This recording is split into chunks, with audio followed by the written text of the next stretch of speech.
So I grew up believing and being told very openly that competition is the way to get ahead. Like that is success.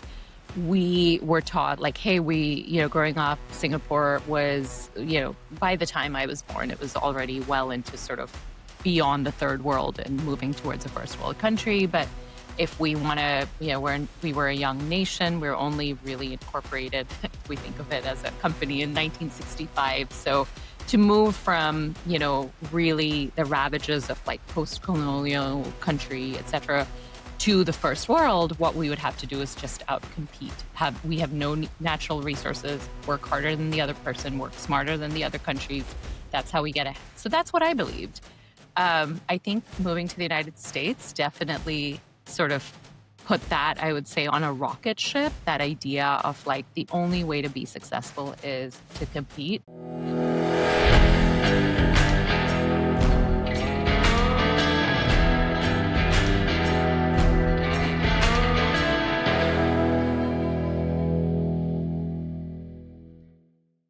Welcome to the Tyler Dickerhoff Show with me, your host, Tyler Dickerhoff. On today's episode, I have Ruchika Malhotra. Ruchika is the founder of Candor. She's a global inclusion strategy firm that has worked with some of the world's largest organizations. She's also the author, if you can see in the background, you see bits and pieces of it, Uncompete, which, man, that title alone has plenty of questions. And the subtitle is Rejecting Competition to Unlock Success. Ruchika, glad to be here with you. Same here, Tyler. I heard we're across the state, so we have that Washington connection too. Yeah. So let's start there. How long have you been in the United States? Because you're not native to the United States, so I'd love to kind of get that background so I can better. I picked up a little bit of your book, but I'd love to understand more. Yeah, absolutely.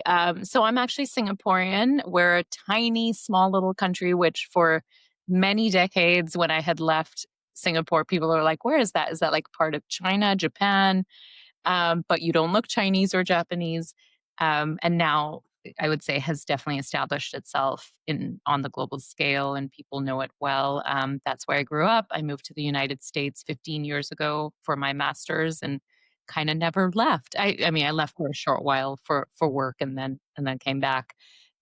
So a lot of what I've been thinking about is how do people who are global in nature, and we're all global in nature in our own way, some of us move around, some of us may have parents who were immigrants, or many generations back were immigrants, but I really think we all have a global nature, especially now that we live in a digital world.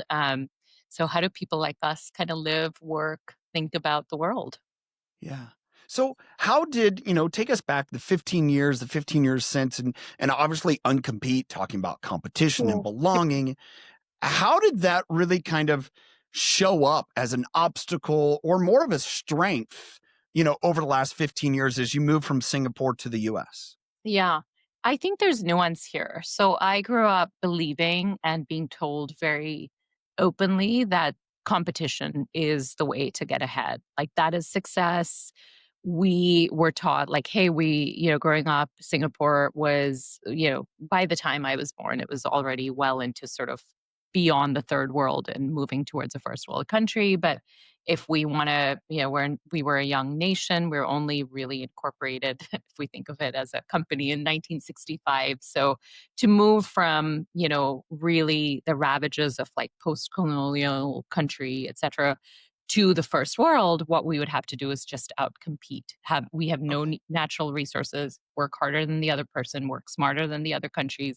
That's how we get ahead. So that's what I believed. I think moving to the United States definitely sort of put that, I would say, on a rocket ship, that idea of like the only way to be successful is to compete. And so now, now that I'm sort of rethinking some of those narratives, challenging them, researching whether that's true or not, in the book, that's definitely been my life's work since, the unlearning of what I learned in many ways. So as you've done this work, as you've written about it, as you've worked, do you think that's absolute or is it cultural? This drive for competition to, I don't want to say prove yourself, but it's kind of, I would use that terminology in this conversation. Yeah, absolutely. I will tell you what it's not, Tyler. It is Yeah. not inborn in us as humans. We're not Okay. hardwired to compete. So that was one of the things that I actually was surprised to learn, because I think the way that I learned, biology, the way that we were taught, Charles Darwin, theory of the of survival of the fittest, etc., the idea that you had to outcompete everyone else, even as individuals and as a species, was really what brought us to where we are. And I walked into the book. I walked into writing the book with that as sort of at the forefront, that yes, Okay. we're hardwired to compete as humans. That's in our DNA.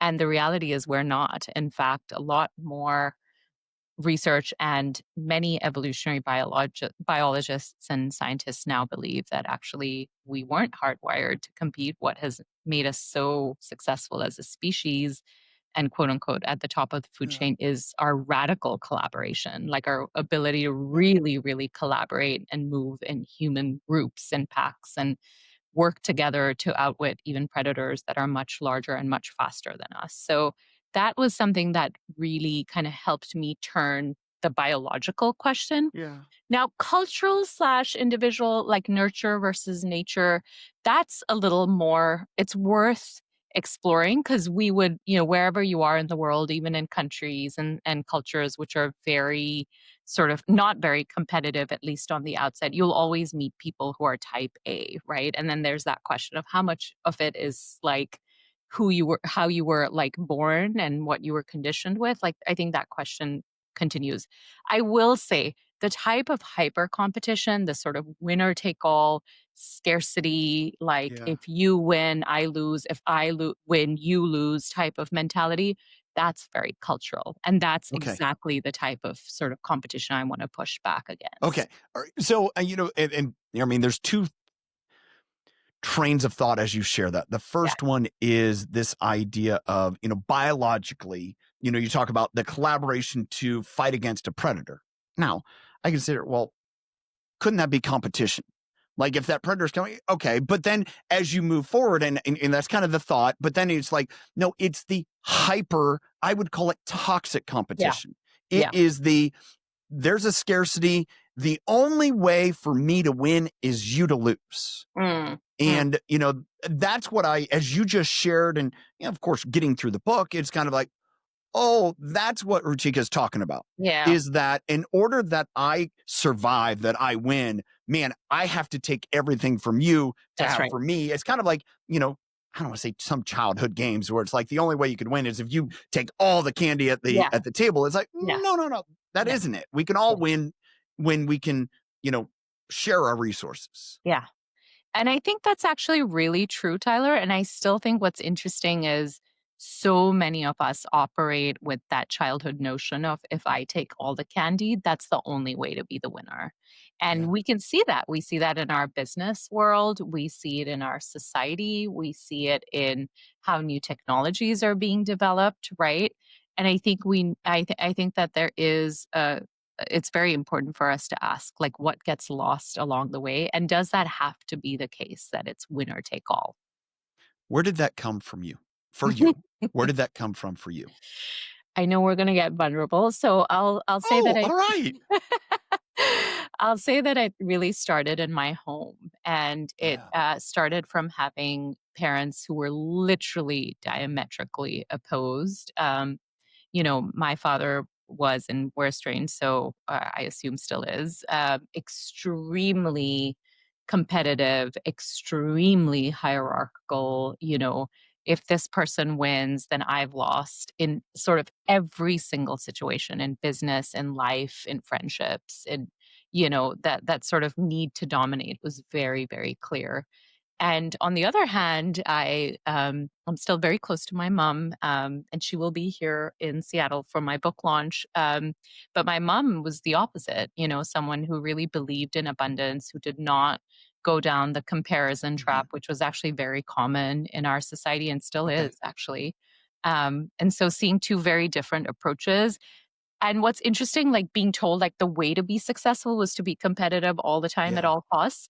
And in my heart, like I know you look into this as well, Tyler, like where there's like this visceral reaction to like, you're like, I'm being told A, but I actually feel B. Like, Mm-hmm. what's going on here? Like, my mind is telling me that, like, I should be competitive, but my heart's telling me no. Mm-hmm. That's really at the origins of how Uncompete came about. So, what do you think drove your dad to be like that, So many or things. drives him? So many things. Patriarchy, Okay. this need to dominate because toxic masculinity. I think a lot of immigrants who come to any new country, and my parents are immigrants from India who moved to Singapore. I think a lot of the immigrant culture was like survive or die type of Yeah. Yeah. situation. So I think a lot of that, and I think a big realization I came to in the book, again, it was like this, I had the feeling inside, and the more research I did for the book, the more I talked to experts, the more I talked Mm-hmm. to people living this way, is I realized it's a choice. It's a Mm-hmm. choice. It's a choice even when all you have been shown is scarcity, it's a choice. And that's Mm-hmm. kind of at the heart of Uncompete, that you don't always have to compete, um, but you gotta be intentional when you do and when you don't. Yeah. I just got done reading The Way to Love by Anthony DeMello. I don't know if you're familiar with Mm. Anthony DeMello. No, Yeah, it sounds Indian. like a beautiful book already. Um, and then he has another one called Rediscovering Life. And he tells this story about I believe, correct me if I'm wrong. It may be wrong, but I believe that it's in India. And Mm, this was a presentation he gave back in the yeah. 80s. And he talks about, at that point, rickshaw drivers Mm, and human rickshaw drivers. And they would drive these, tow the rickshaw. So a little cart that humans pulling people around. yeah, And he tells the story about how it's so taxing on the body yeah. that once you start doing that, your life expectancy after that's like 10 years. And he shares the story because of such poverty and such scarcity, Mm, right? And just in the culture. And that's something you know well firsthand sure, from those sure. cultures, that people would often sell their skeletons Mm, in order to survive, knowing that, hey, you're a rickshaw driver, you got 10 years, bank on it. I mean, that's how he tells the story. wow. And what's so interesting is he goes through and he tells the story of this, of a man that is that way, Mm, is that the moment that he kind of says, all right, well, I know where the finish line is. I'm no longer competing to survive. I know that's what it is. That the notion of being happy, of experiencing love, finally finds him, because mm, he's no longer in that deathly pursuit to prove. It's mm, like, I already sold my skeleton. Like, I yeah. mean, they're going to take it. And I know that's morbid, but that's how he tells this story. And Mm, why I bring it up is because this idea of, as you're talking about, this compete at all costs. mm, And, for me, and we talked a little bit about this idea that insecurity drives that. I mm, shared this with you. I see this. I know this firsthand, that I believe everyone living and breathing on this earth has insecurity, because they're trying to prove themselves. Am I worthy to be here with you? Can yeah. I add value to you and anyone else listening? And that drives our internal insecurity. And I think the evolution, as you write about it in the piece too, is come to like, hey, I have value. Now, my Mm, value is totally different than you, based mm, upon my experiences, based upon who I am. But your value, my value are equal in our society. Now the challenge is to find where can I find purpose with that? mm, And, as I tell the story about this, rickshaw driver, that's kind of the under element. It's like, you're serving out your purposes. That's what you're doing. You're not trying to compete. Where do I go next? I've given myself to this. yeah. Oh my gosh. Tyler, I love this story, and I'll tell you why. I think a big realization I came to, another aha, like, oh, I'm all about these aha moments as I wrote this book, was how much competition in that all competition at all costs, like my worth is tied to how much I achieve, is to do with short term thinking. Like, you're like, I just want to get the next goal and the next goal and the next goal and the next goal, and then I'll be worthy, right? It's the Kind hedonic. of finish line mentality. It's the hedonic treadmill. Like, you get to that finish line and what happens? The goalpost moves, right? Yep. And then you Yeah. get the next goal and the Yeah. goalpost moves again. And you're Yeah. constantly on, because you're thinking in the short term. You're thinking about each goal as it comes versus for, this example of the rickshaw driver, for actually speaking with people. I have, and in the book I talk to people who are living with chronic illness, right? Who Yeah. who truly don't know, who don't have it sort of as clear cut as 10 years, but they know that like it could happen at a much quicker timeline than ever, than for example someone like me who at this point Mhm. is able bodied and healthy. Um, and so being able to see sort of your life in sort of a long-term focus, I think actually if you can get to, come to grips with that, I actually think you have a lot more chance of like understanding the joy and purpose of life in that moment rather than the folks like me who Yeah. definitely until I wrote this book, and as I even now, even in moments, especially as you Yeah. get towards a book launch, you're like, "Oh, I want this goal." And then you get that goal and you're like, "No, no, no, but I actually want that goal." And sort of Yeah. and you're never happy because you're Yeah. constantly resetting. You're in the short-term sort of cycle. What have you done personally to totally reset those mindsets and beliefs? Um, I would say the number one is, and I'm always very careful about saying this because I do think gratitude has been weaponized. I do think that gratitude as when it is misunderstood gets weaponized, especially for women. Like we're supposed to be grateful even in the worst circumstances and grateful for, systems and situations that don't always support us. So I want to add that caveat, and I want to say the research, the science behind gratitude and gratitude practices is so strong because what it does is it allows you to say, like, again, you take a long term view, Yeah. right? So you may have not gotten the short term, like maybe your book isn't like a big bestseller, or maybe you didn't sell millions of copies or whatever it is. Maybe you're not on the Oprah show. Side note, I got to be in the audience of the Oprah show this summer, and that was really cool. Like, Oh, what a star! Like, star presence, right? So I'm like yeah. sitting there Yeah. watching her interviewing another author, and there's a part of me that's like, oh my gosh, like this isn't going to happen for me. And I feel like such a failure. And then the gratitude part of it was saying, like, are you kidding, Ruchika? Like, do you remember when you were an 8 and a 9 and a 10-year-old girl sitting all the way in Singapore watching this person, this legend on TV with your mom, imagining like what it would be like to breathe the same air, and here you are breathing the same air as her. Yeah. So the competitive part would be, yeah, but I'm not up on stage like that author is, right? The part that sort of uncompetes and thinks about it from a gratitude perspective is like, dude, you're you are breathing the same air as this person who you have idolized since you were a kid. So which experience, which reality are you going to lean into in this moment? As you share that, as I don't say, I will term it this way. You change it, correct it, redirect me. The insecurity of I'm not worth to Mm. be here, that I could never be on stage with Oprah. Where do you think that comes from? Oh, gosh. Is this a therapy session? Because then we're going to be crying. It's going to turn into this whole thing. I mean, I Uh, know you've listened to a few of my episodes, I and have.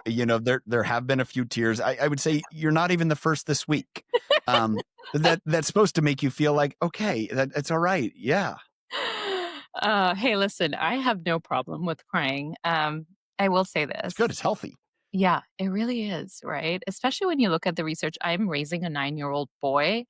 I am I would say one of my biggest fears, I promise I'll answer your question, but one of my biggest fears is that he will grow up believing that like crying is bad for you, and how much the science around men getting heart attacks and getting other Hmm. health challenges because they don't, and really chronic diseases because they don't kind of deal with emotions and don't cry.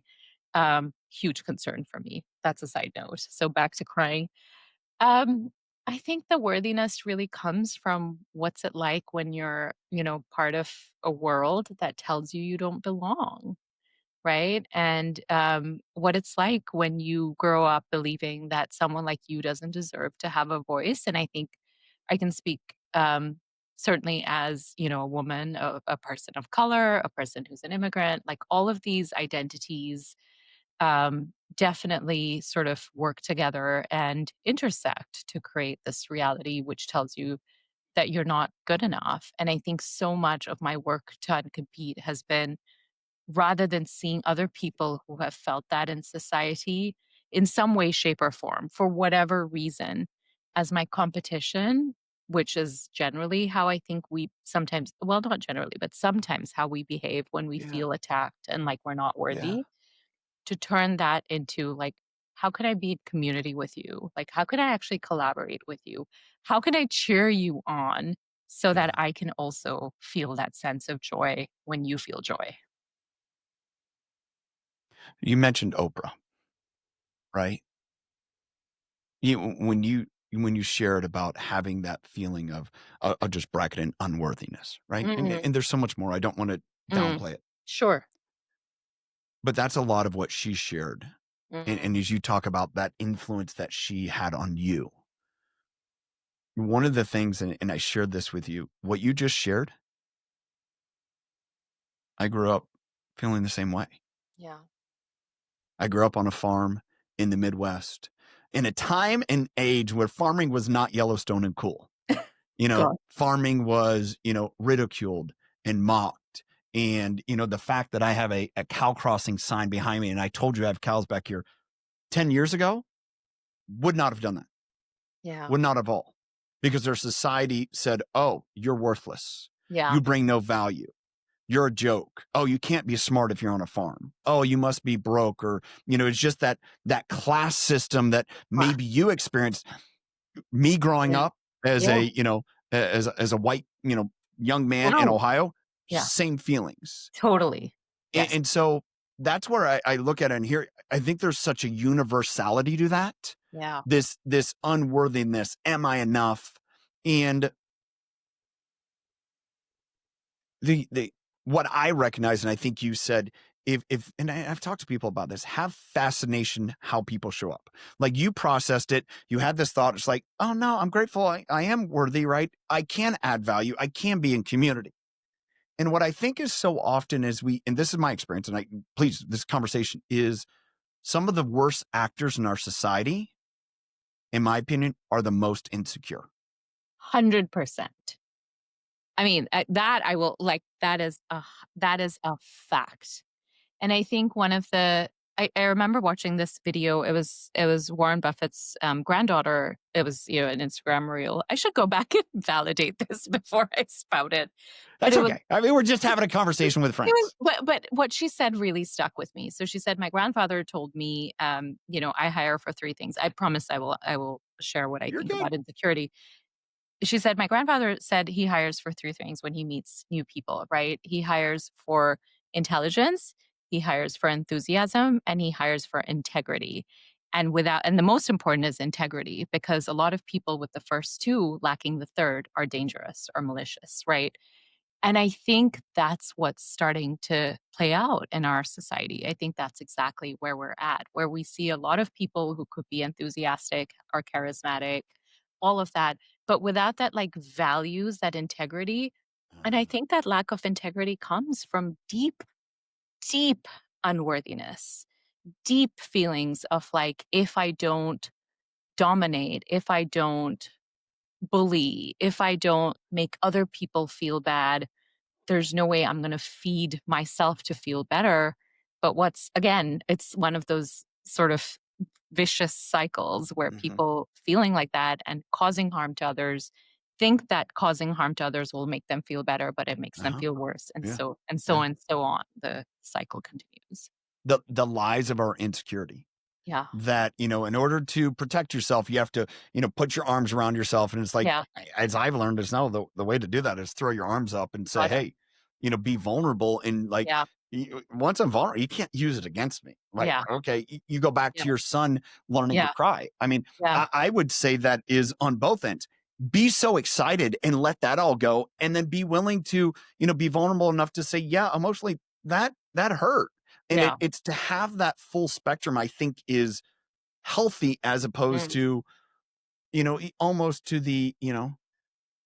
to have the expression of a male expression, to have that excitement, to have that vigor, to honestly want to compete in a healthy way. Like Yeah. I want my team to win. Let's go win, right? And Yeah. that's healthy competition as opposed to Totally.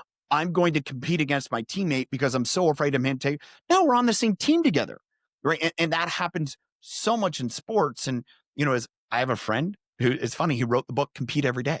Mm, Now, what he talks about is compete with yourself. yeah. And you talk like, how can I be better today than I was Sure. yesterday? Sure. And that's healthy. That's good for all of us because to me, that's what you did when you said, "Hey, I'm not worthy to be up on stage with Oprah." It's like, yeah, you are. And that Yeah. competition to say, yeah, I'm better than I was yesterday. I'm okay. I can keep moving along and be and compete in all the healthy ways, the good ways to Sure. serve people ways, as opposed to how do I make people serve me?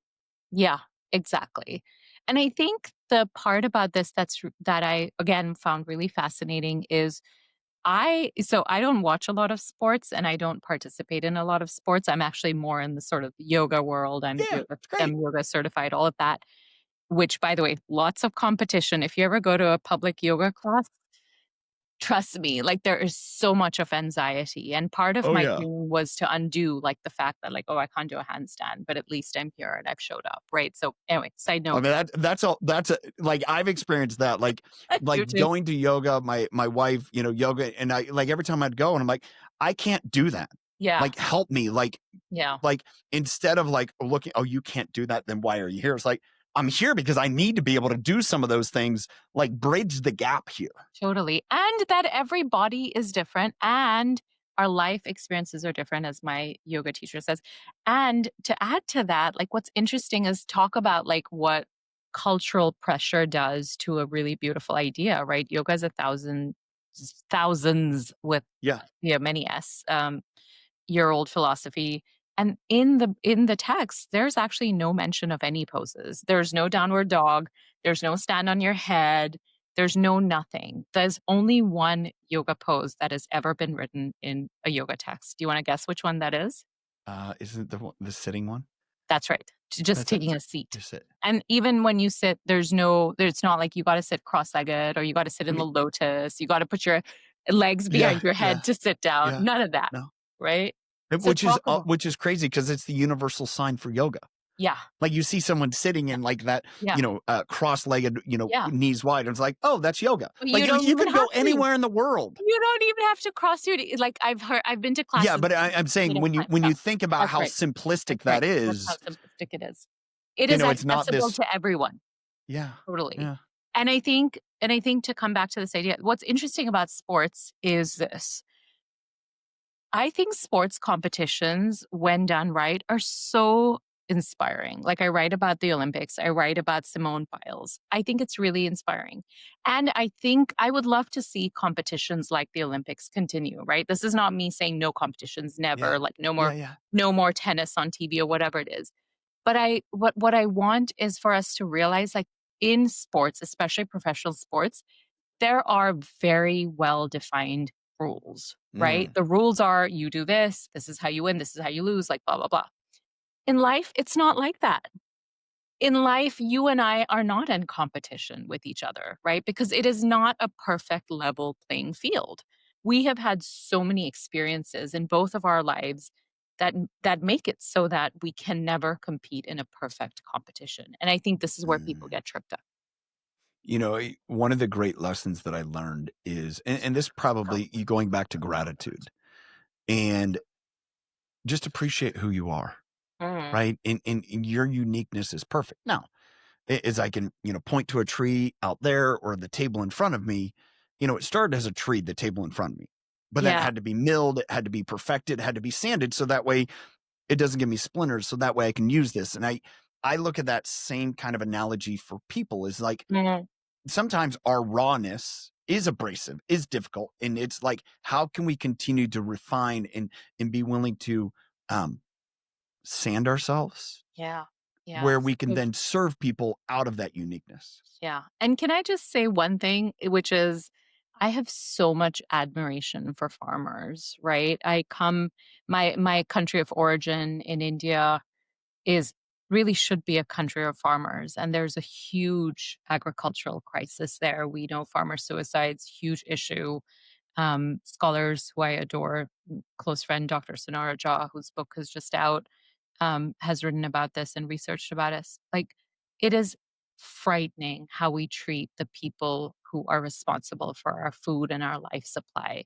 And this, I think, comes from this idea of hierarchy and how do we make people compete with each other for worthiness, like bringing it back to your work. And I think this is where that insecurity comes from. Like, how can we have such a lack of empathy for the people who are vital to why we're on this earth? So you share that perspective with your, Singaporean roots. Mm, And as I reflect on that from my, you know, Midwestern American roots, I think when, you mentioned empathy and when we take for granted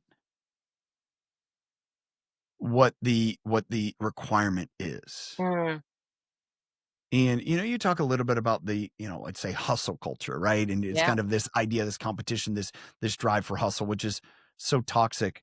But I can tell you this, um, unless you're willing to work like that, agriculture doesn't exist. yeah. And so it's kind of this balance where it can be fortuitous because that's what it takes. And it's you make hay when the sun is shining, and tomorrow it's raining. You're like, sorry, it doesn't work.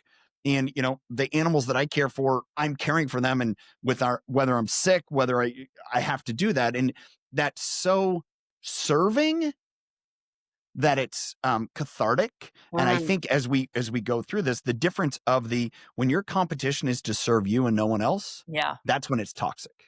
yeah, yeah, yeah. And I think doing things with your hands, being in your body, which is a chapter in the book, right? For me, it's Yeah. yoga.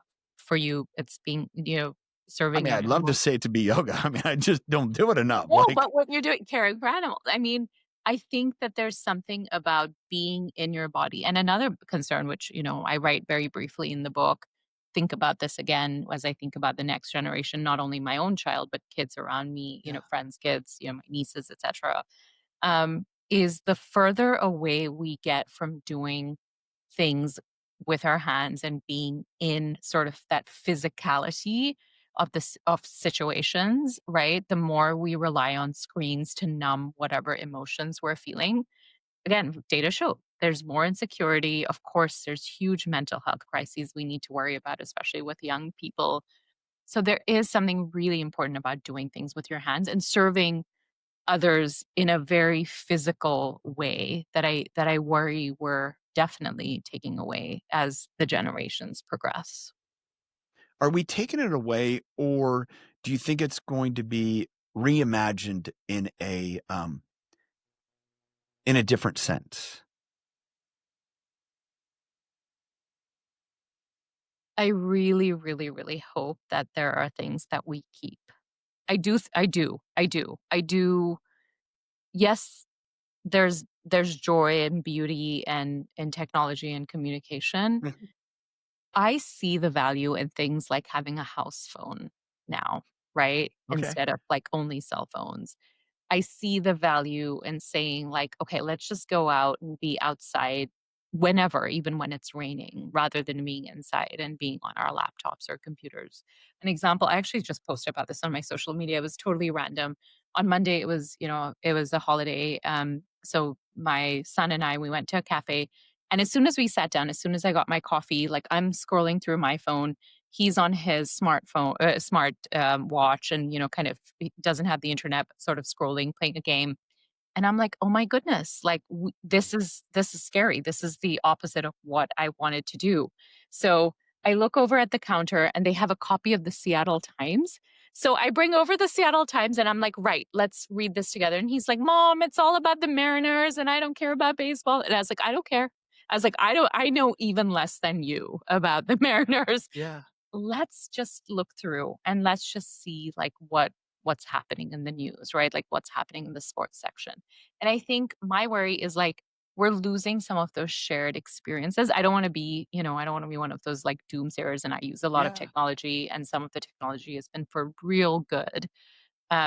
But I don't want to do away with those shared physical experiences, which again takes a lot of intentionality, right? Especially when you think about a competitive world. Like there's one part of me that's like, no, the more technology he consumes, the better positioned he is to like win in society, right? Like imagine if at 9 he can learn to code and by 12 he's like AI genius, whatever it is. But then what am I taking away from him in doing that? And Yeah. I think a lot of us are asking ourselves, or hopefully asking ourselves, like, does this serve me or does this serve us in the long term? Or does it take away a lot more than it serves? Man, I think that last part, if anyone reading your book comes away with that, let's rethink competition. Let's uncompete to say, Yeah. like, so I have a daughter that graduated high school, two boys in Yeah. high school. And, Wow. it's often talking to people. It's like, why are we in such a hurry to grow up? That's right. Like you talk about your 9-year-old being able to do this, this, Yeah, and yeah, this. yeah, And it's yeah. like, why did we get in such this race Yeah, and this race of graduating high school early, graduating college at 20 because you got, you did running start one of those programs where we did high school or college and high school. It's like, but why? Why are we in such a race? Coming back to this idea of if you just embrace the journey and the experiences and go with people. Gary V talks a lot about this, yeah, right? And he goes, I didn't do any of this till I was in my 30s. Just yeah, chill out. yeah, And I was fortunate in a podcast that'll probably release right before yours, because I think it's in the next week or two. Claude Silver, who is this chief heart officer. And one of the things that she yeah, talked to me about is I had to go to Gary and say, stop it.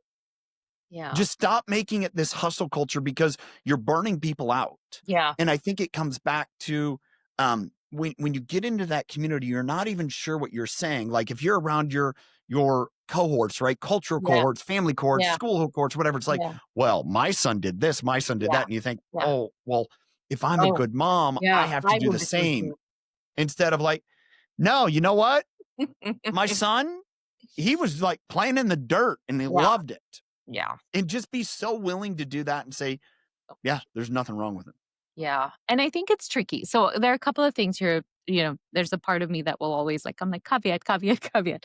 So I think it does take a lot of privilege, and I understand that. Like we have that privilege, right? Like tomorrow, if my son like doesn't hit quote unquote the milestones, we have the privilege to be able to be like, oh, you don't want to go to college? Okay, we'll figure out an option for you. Like we'll be able Mhm. to financially support you. We've made decisions to make sure that that will be the case.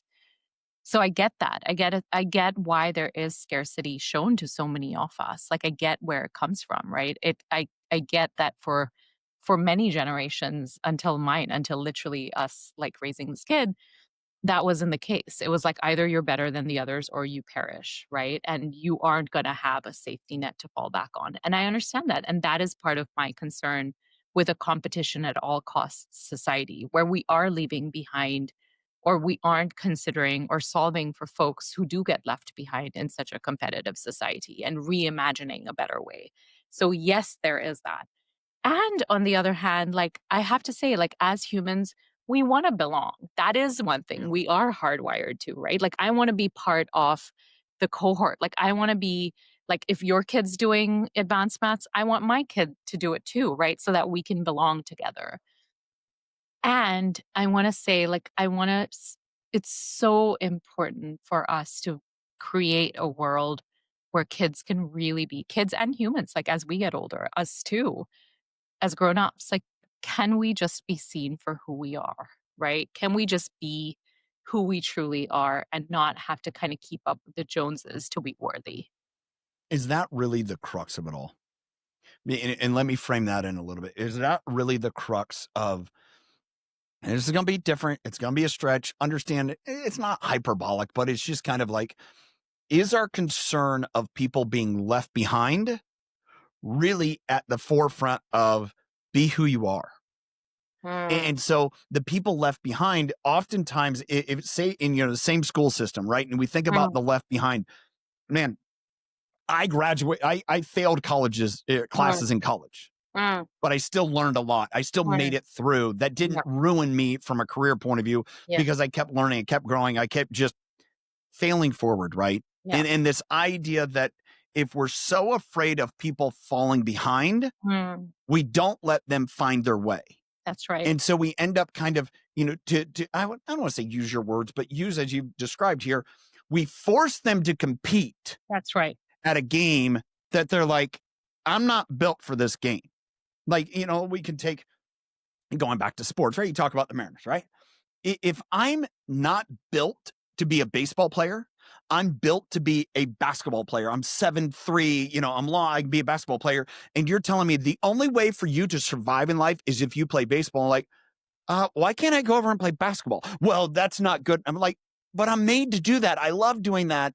I think to me, that's where this intersection of we're so afraid of people being left behind Yeah. because of the game we make Yeah. that we don't let them find their game and say, awesome, you go rock your game. 100%. So what you're saying is at the core of this, right? What you're saying is exactly what I would love to see change. Like I think we're so advanced as a society, right? Like for me, like one of the things people are like, are you like against AI? I'm like, there are things about AI I'm very concerned about. One of the things I'm excited about is there's technologies which can detect breast cancer like 5 years Yeah. before a human sort of radiologist can, Yeah. by using AI sort of data, which is amazing, which is just incredible. And yes, more to that and less like, image generated, like whatever it is, right? Um, and I think one of the things that I worry about is like we do not let people be who they are. I mean, I'm repeating myself. And I think what happens to a lot of people who are told, especially as kids or especially at young and vulnerable moments, not only Yeah. young, Yeah. vulnerable moments of their lives, is if you cannot do this, like there's no future for you. So you should just opt out. You should opt out of Yeah. even figuring out what that thing, what your special secret sauce is that isn't the one that's rewarded by society. And you meet so many people, especially for me, right here living in the Washington, Seattle area, you meet so many people who are like, oh, yeah, I work in technology, but it's like sucks away my soul because my real soul is to be a poet, but there's no way that I could ever be a poet. You know what I mean?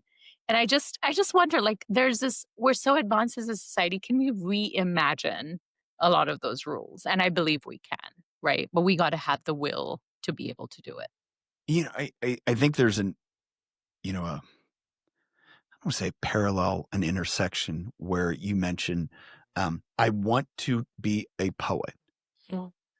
And, if you go back into a lot of the, I would, this is just anecdotal, but if you go back to some of the classic poets, you go Hmm. back into, a Yeah. lot of people, thought leaders from, almost millennia ago, it's like they also were doing things with their hands. Yeah. And, this idea that the only worth that you can have for our society is using your brain, not your hands. Yeah.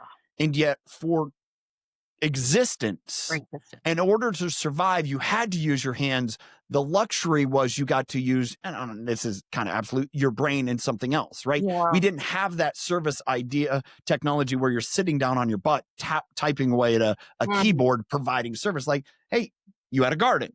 You Yeah. were, doing things outside. You were building tents. You were roofing. And then you got to be a poet too. Right.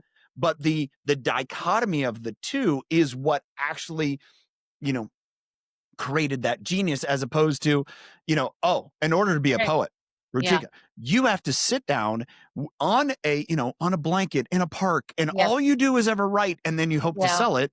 Yeah. Like Van Gogh. Van Yeah.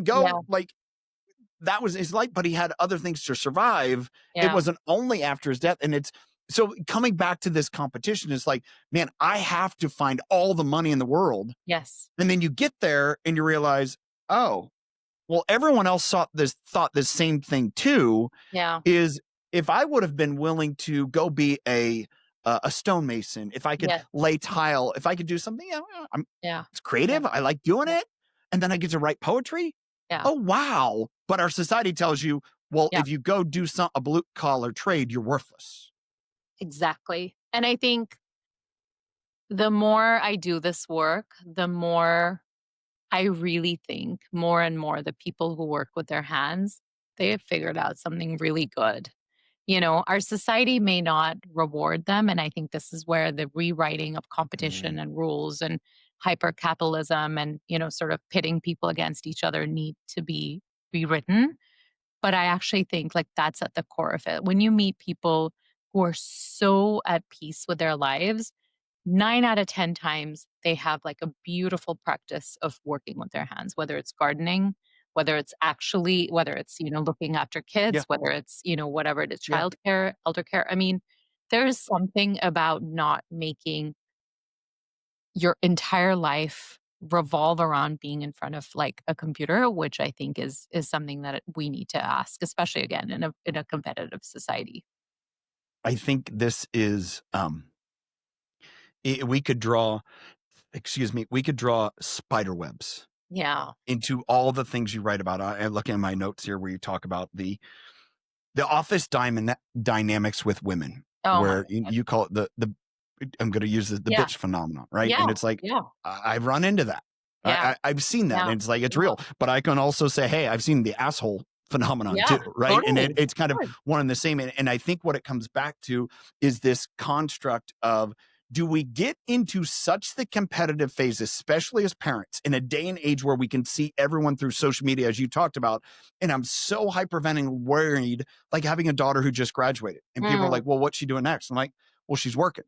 Well, she's not going to college. It's like, no, she's going to go to esthetician school, and that's mm. great. Yeah. Like my sons, whether they go to college or not, honestly, it's It's up overpriced to and them. undervalued. Like Yeah. they're It's gonna up make to way them. more money doing other things without ever Yeah. doing. And it's such this change, and I think it comes to where you're at, that and as you're sharing here, I would push back that, and I think you've got this. I would push back that your experiences are absolutely unique compared to mine, based upon our gender, based upon Mhm. our where we grew up, Mhm. and based upon our race. To me, as I read your book, yeah, and as I shared, all of those I can, yeah, Totally. they're shared and mutual. Totally. What I do think is very interesting, and I will point a nod to, especially in the United States, in certain cultures, the only way to kind of start the process, are you willing to do the work that no one else is willing to do? Mm. And so, why I would say and agree, and again, I understand, and whether it's Indian culture, Singaporean, whatever, there is a very hierarchical status Sure. caste based upon profession. Sure. I would say generally in the US, we do, but don't, because there's people that make a lot of money in a lot of different industries, and sometimes sometimes you don't know.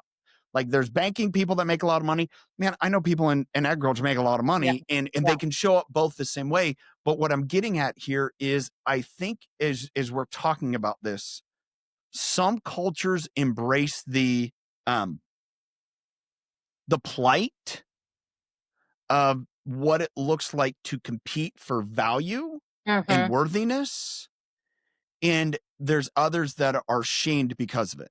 Like Yeah. growing up in a culture that was predominantly white, Yeah. Midwestern farmers, I experienced it because of what our society says the only way for you to have value, go to college, get off the farm. Yeah.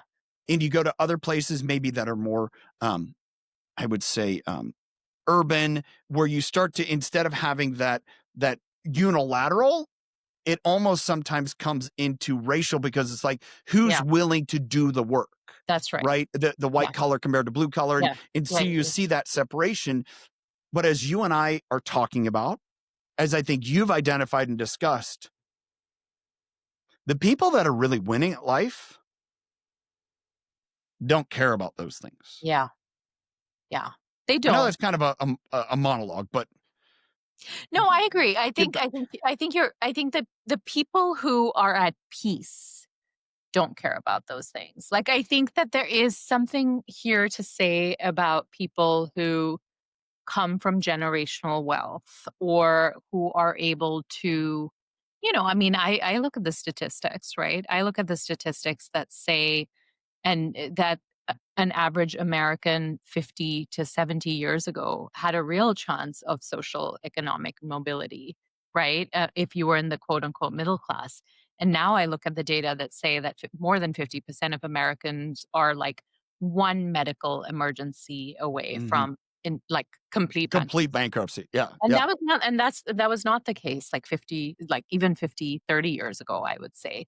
So I have to say that there is, again, there are Mhm. layers to this that I think are important, but I think the people who are at peace, like the folks who have really embraced this idea, like I am really coming back to like worth, right? Like self-worth is so important. The stories we tell ourselves, the stories we are able to reject in our society, like that I am only worthy if I make this much money, or I'm only worthy if I drive this kind of car, et cetera, et cetera. I'm only worthy if I'm off the farm.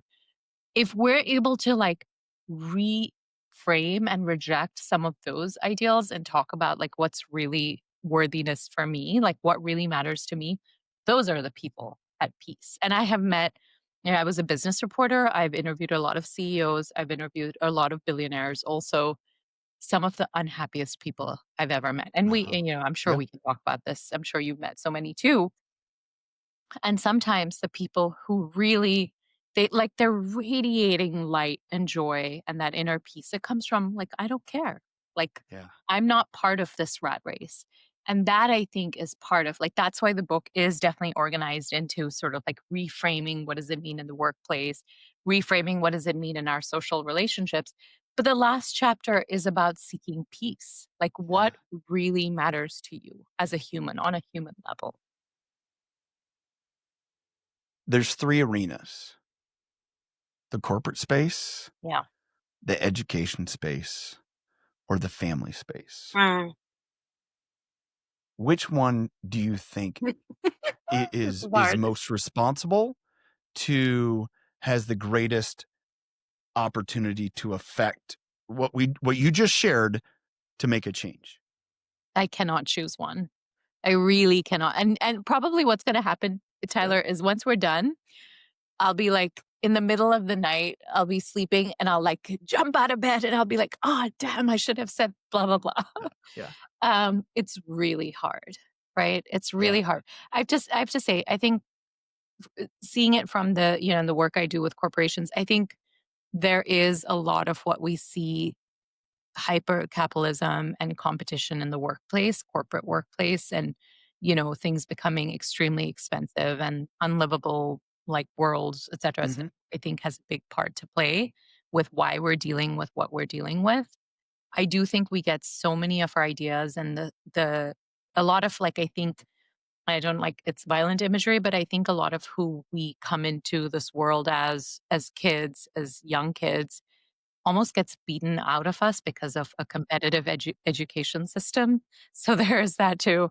And then I think Especially when you're forced to prove yourself. exactly, right? And you're ranked and there's a bell curve Yeah. and there's this, that, and the other, Yeah. and there's these tests, there's all of that. Yeah. And then the third part, I think the family is important because what especially the more I read about trauma like specialists and psychologists, the more research I read around that, it really shows the impact. And I think I lived this in my own life.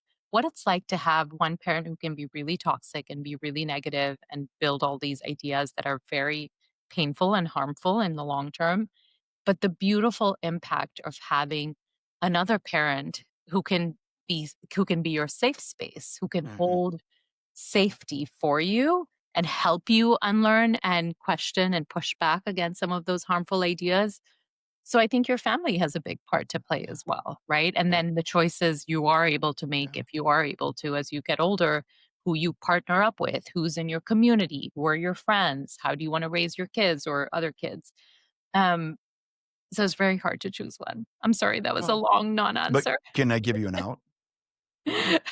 And not What is that I'm it? gonna answer my own question, Answer but it. I wanna but hear all what you have to but say. but all 3 arenas have people. Yeah, We people. have families that work in corporate space. Yeah. We have, families that work in education. Corporate space is involved in Mhm. education to an extent, and Yeah, they're intertwined. So even, you know, I look at it as no, it takes reconditioning the entire system, yeah. and um, instead of attacking, it's kind of like I had a mentor that told me this: don't leave, don't leave something, go to something. And I think we so often get in bold in this, I'm leaving, and then you're constantly looking back. Instead of if I'm going there, I don't care what's behind me. I'm Mm, going to something better and different. And I think that has our society as a whole so um perplexed and so um held hostage that the only way that I can change is leave. No, mm. the change as you go. What happens behind you doesn't matter. But I think where, a lot of what you've discussed, what we talk about culturally, what we talk about from a gender, from a race, from a society, is all of it is so bound in identity. That's right. And, as you shared, and even if I go back to the experience being there in the room, the studio with Oprah, Yeah. and as you mentioned, how could a girl like me, the identity of what was ingrained in me, Mm, be up there? mm, Well, then you quickly is like, why couldn't I be? Right. And it's not being afraid of what you aren't, yeah. but see yourself for what you are. And, our world says it doesn't matter. If you understand the value you bring and are so confident and find where that value is appreciated, dude, Oprah, Yeah. Oprah, right? But it's the insecurities or the community that, because I, I think our communities that we believe are going to serve us actually do the worst to re-solidify those identities. You Yeah. couldn't. You Yeah. couldn't. As opposed to like, why can't I? Like, Yeah. Yeah. who says Yeah. I can't? Yeah. And I think in a competitive society, to add to that, I think a lot of Yeah. us end up staying, like speaking of this idea of like staying versus going towards something, a lot of us, because of lack of worthiness and insecurity and lack of like, if I left this, what would come next? Where would I go? Who would I go Yeah. towards? Many of us stay bound in those communities and by those rules, and I've seen people like that. Heck, I was one of them, right? Like, I was like, no, it's better to be, let me just choose comfort over growth. Mm, Let me just choose, like, mm. it's okay for me to compete here because that's the way I was raised and that's what I saw as the norm. To then saying, actually, no, this isn't serving me. Like, it's not working for me. And I got to go towards something else. I thought about this a couple years ago. I was driving through Spokane, and Spokane has a race every spring called Bloomsday. It's like 10 kilometers, 7 miles, but it's actually like early in the season. It's like a big deal international race. And I was driving to a stoplight right in the, crossing the race course. And then I had this idea that I thought about that day. Yeah. The only race I will ever lose, the only race I'll ever lose is when I try to run someone else's. Mm, exactly. How, So how does that fit into as you see everything through Uncompete? it is the foundation, right? I think this is why we are so much lonelier as a society. We're so much sicker as a society. There's so much more chronic illness because we are constantly trying to run other people's races, right? We're Mm, trying to measure up to a mold that wasn't created with us in mind. And so the way to do that, I'm really coming back to this idea, like when I see those people who seem most at peace, it's those who have opted out. Those who are yeah. I'm not trying to be a baseball player here as a 7'3" person who can, Yeah. like shoot all the hoops. Like I'm not trying to conform to someone else's rules because what happens is in that situation you will always lose. Yes. You will Always. always lose. Always Right? lose. So why do that? And I think Yeah. if we can condition ourselves, we can model ourselves. And what's interesting is yes, we talk about kids and I talked about my kid and all of that. But I've actually seen the power of what happens when you start modeling it to your community around you. You can start to impact how other people behave too when you model things differently. One of the tenets of the book, one of the frameworks that I talk about in the book is about radical generosity.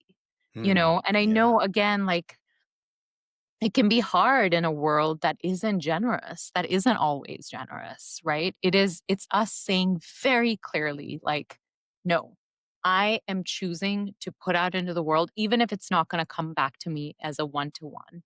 Like, I am going to behave in a way that I want to see and pay it forward. And I believe that the person I was generous to will pay it forward too. And I think that's a very big part of this that again is it feels nebulous. It feels hard to like wrap your arms around, especially in a society and world which is very transactional, which is like, hey, Tyler, you had me on your podcast. when it's your turn, I'm gonna have you on my like very Hmm. one-to-one type of Yeah. thing. It's really hard to do that, and that is the work. That's what Yeah. creates change. Yeah. Um, where can people find about you, the book Uncompete? Where can they buy all those things? Thank you so much. If you go to uncompetebook.com, you should get all the details there. But more than anything, I really, really hope that the key takeaway from this conversation is it is so much part of our work and why I think we were put on this planet is to find out like why were we put on this planet? And I think that comes from that question of like, do we conform to other people's rules and other people's ideas of competition, or do we create our own for ourselves? Man, I love it. Thank you. Thank you for Thank you, everyone Tyler. watching on YouTube. If you hit the subscribe button as well as the bell to get notified whenever we drop new content. And as well, if you're listening, Spotify, Apple Podcasts, whatever that is, if you could rate and review this episode, it will help more people find impactful leaders like Ruchika. Till next time, choose to lead with impact. Thank you, Tyler.